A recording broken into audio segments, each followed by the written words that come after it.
then you're never going to do it. Sitting on your seat to do nothing is not going to get you anywhere but to receive do nothings. And you're never going to get anything. But it's just like right now, if you're going to draw money out of the bank, you got to put money in the bank. The more you put in, the more you can draw out.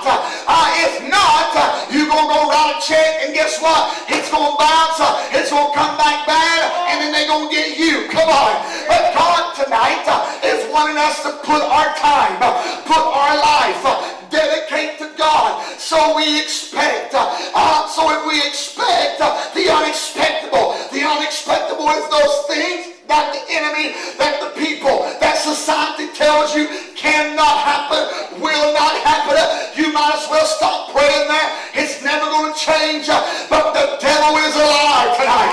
I said the devil is a liar. Don't keep attaching God to the past and then staying in the past. God wants you to focus on the now and the future that is ahead of you. If you keep focusing on 75 years ago, come on, times was different back then. They didn't have cell phones. They didn't have computers. They didn't have Facebook. And if you had any of that back 75 years ago, you would they done sent you to hell. Come on now. Oh, hallelujah. You'll get no amen to this sanctified church tonight. And I got to preach right on. If we keep attaching it to something that God's already did.